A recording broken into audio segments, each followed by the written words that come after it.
Friends, welcome to தனாந்தமிழ் cooking. நம்ம சேனலில் இப்போ என்ன பார்க்க போகிறோம்னா, இன்றைக்கி நைட்டு டிஃபனுக்கு எங்கள் வீட்டில் மாவு இல்லை, மதியம் வச்ச சாதம் இருக்குது. அதையும் சாதத்தையும் ரவாவும் வச்சு மொரன்னு ஒரு தோசை ஊற்றிடலாம். வாங்க இப்போ வீடியோவில் போயிடலாம். இப்போ நான் ஒரு கப்பு சாதம் எடுத்துருக்கேன். இப்போ நைட்டுக்கு டிஃபனுக்கு மாவு இல்லை எங்கள் வீட்டில், அதனால் சாப்பாடை வச்சு மத்தியானம் வடித்த சாதம் மிஞ்சிருந்துச்சு, அதை வச்சு ஒரு தோசை ஊற்றிக்கலாம். இப்போ வாங்க எப்படி ஊற்றுறதுன்னு பார்க்கலாம். இப்போ இந்த சாதத்தை அந்த கப்பில் சேர்த்துக்கிறேன்.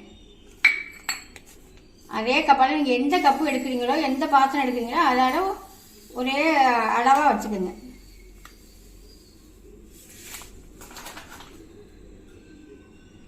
அதே கப்பால் ஒரு கப்பு சும்மா வறுக்காத ரவா தான் சேர்க்குறேன். அந்த சாதத்தோடையே சேர்த்துக்கலாம். சேர்த்துட்டு நல்லா ஒரு அரை மணி நேரம் ஊற வச்சு எடுத்துக்கோங்க. ரவா ஊறட்டும். ஊறினா தான் நல்லா பேஸ்ட் மாதிரி நமக்கு அரைச்சா பேஸ்ட் மாதிரி கிடைக்கும். அதனால நல்லா ஊறட்டும். கொஞ்சம் தண்ணி ஊற்றி இந்த மாதிரி கலரி விட்டு ஊற வச்சிடலாம். ரவா ஊற வச்சு ஒரு அரை மணி நேரம் ஆகுது. இப்போ நம்ம இதை எடுத்து மிக்சி சாரில் போட்டு அரைச்சிட்டு வந்துடலாம். நல்லா நைஸாக தோசை கிடைக்கிற மாதிரி அரைச்சிட்டு வந்துடலாம்.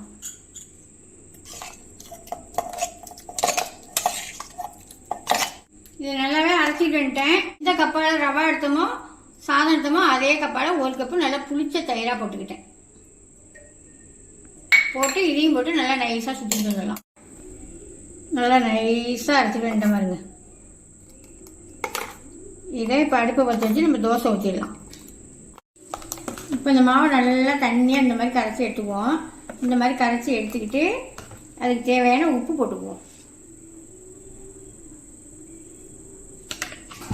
தேவையான உப்பை போட்டுட்டு கரைச்சிக்கிட்டு தோசைக்கல்லை வச்சு ஊற்றிக்க வேண்டியதான். ஒரு கப்பு சாதம், ஒரு கப்பு ரவா, ஒரு கப்பு தயிர், மூணுமே இருந்தால் நம்ம டக்குன்னு மாவு இல்லையேன்னு யோசனை பண்ணாமல் ஒரு தோசை ஊற்றிடலாம். மொரன்னு சூப்பராக நல்லா கோல்டன் கலருக்கு வரும். நான் இப்போ ஊற்றி காட்டுறேன் பாருங்க. இப்போ நல்லா கறி சூடாகிடுச்சு. இந்த மாதிரி நம்ம லைட்டாக எண்ணெயை தடவிடுவோம். எண்ணெயை தடவிட்டு தோசையை ஊற்றிடலாம்.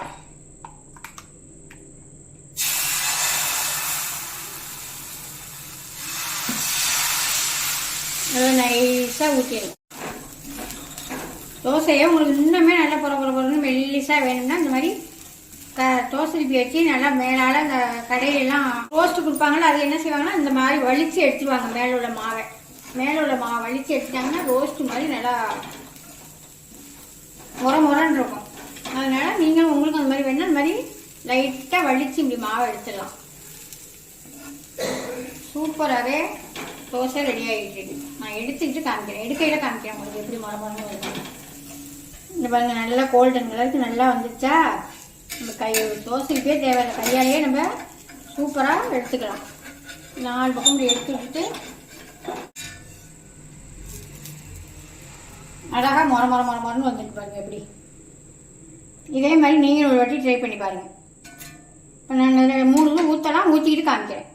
அவ்வளோதான் ஃப்ரெண்ட்ஸ். ரொம்ப மொரன்னு சூப்பராகவே ரவாவும் மதியம் மீஞ்சின சாதத்தையும் வச்சு தோசை ஊற்றிட்டு வந்துட்டேன். சூப்பராகவே நல்லா பொறன்னு வந்திருக்கு. இந்த மாதிரி டக்குன்னு செஞ்சு நம்ம சாப்பிட்டுக்கலாம். இந்த வீடியோ பிடிச்சிருந்தா ஒரு லைக் பண்ணுங்கள், ஃப்ரெண்டுக்கெல்லாம் ஷேர் பண்ணுங்கள், மறந்துடாமல் ஒரு சர்ப்ரைஸ் பண்ணுங்கள். பாய்.